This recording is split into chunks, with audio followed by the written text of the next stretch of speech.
In this lesson, we're going to talk about something called the interquartile range, or IQR.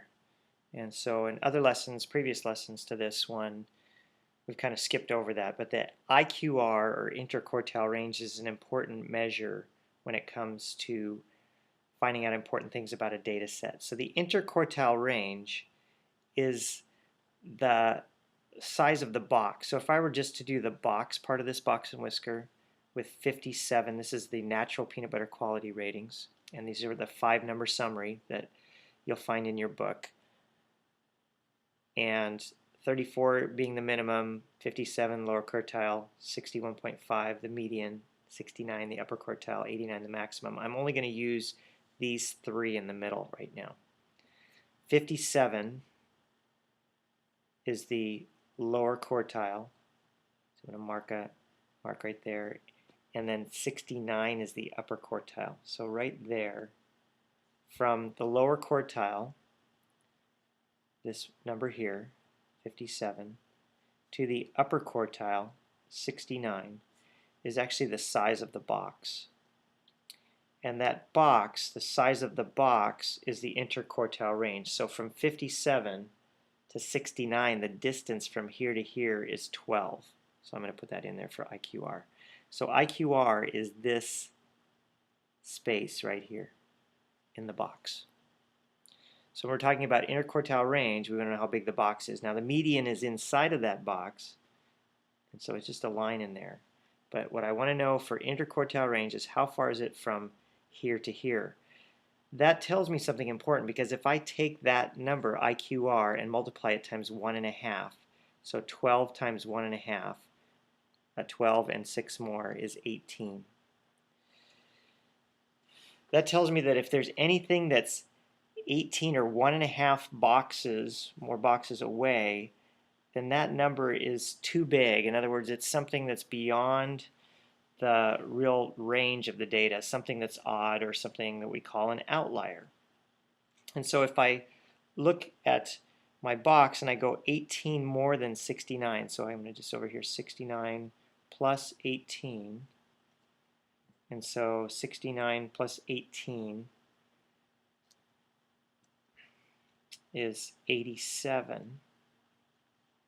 And so anything past 87 is an outlier. Now you may notice that our maximum was 89, so the number 89 is actually beyond where, if we take from the upper quartile and 18 more, then 87 as far as we should go, so 89 is no longer really truly the maximum. It's what we consider an outlier. So I'm going to actually put a little asterisk there where the 89 would be.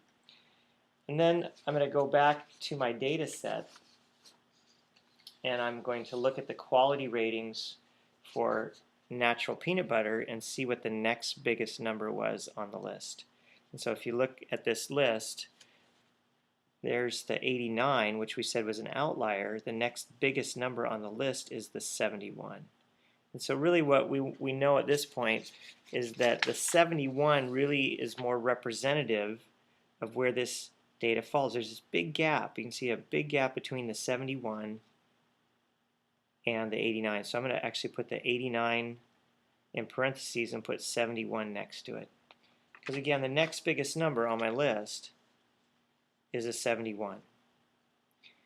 And so that huge gap, this Smucker's natural, is really an outlier. It's way beyond the rest of the data in terms of where it falls. Everything else is more centralized, and so that 89 is an outlier. And so this 71, again, is more likely to be the correct maximum. Now we're going to go from the bottom end the other way as well. So 57 minus 18, because we're going this way. So 57 minus 18. So if we're going backwards, then if we think about 57 minus 18,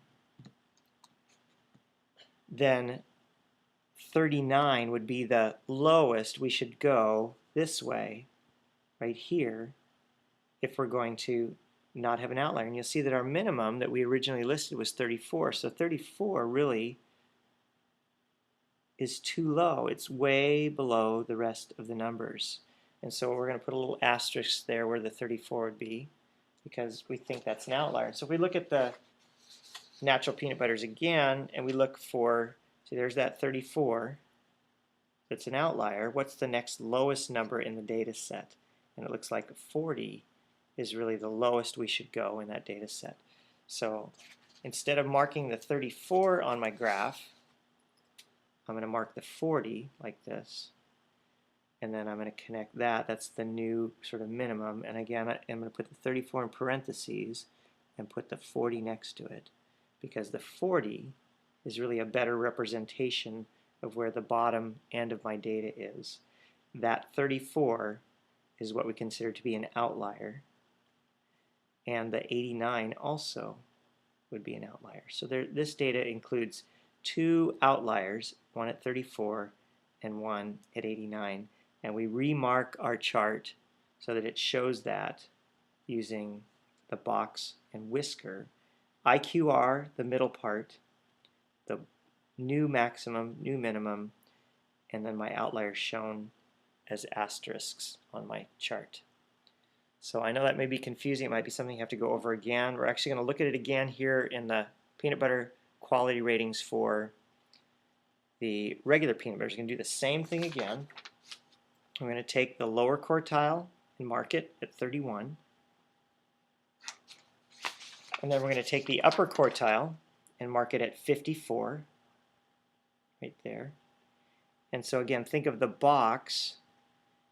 The box is the interquartile range. It's between the quartiles, the first quartile and the third quartile. And the median is just in between there. It's in the box. And so the question is, how big is that box? How far is it from 54 to 31? So the difference between the 54 and the 31 gives me the interquartile range. So 54 minus the 31 is 23. So my interquartile range, IQR, is 23. And then if I multiply that times 1.5, then that would be 34.5. So in order to check for outliers, I would say if I go from here, which is 54, so there's 54, and that was 31. So those are my upper quartile and lower quartile. If I go 54 plus 34.5, then anything beyond 88.5 would be an outlier. Now you can see that my maximum is less than that, so that is not an outlier. So that 83 is okay. So I'm going to go ahead and mark it. 1, 2, 3, 83. If I were up here, then it would be an outlier. So I can actually go ahead. That one's okay. And then we're going to check the bottom as well. Now this one's actually pretty easy, because if the lower quartile is 31 and the distance I can go is 1.5 boxes, or 34.5, I'm actually going to be below 0. So anything above 0 on this end is going to be okay. So the minimum 11 is okay, because it's not 1.5 boxes away. And so one of the ways to think about this is the box. If you take one box and another half a box, anything past that's an outlier.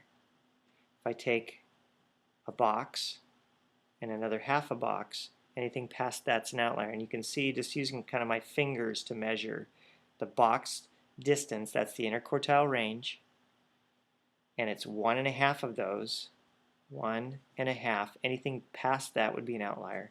We'd actually do that with this one. See, my finger there is about a box width. So if I go 1 and then a half a box, half a finger, so anything beyond that's an outlier.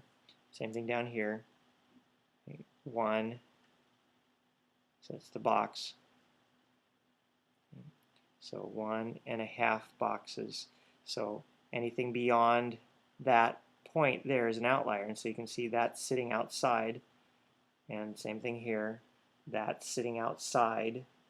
So those numbers are outliers. It's 1.5 boxes. 1.5 box. I could do my finger in half, there we go. 1.5 boxes.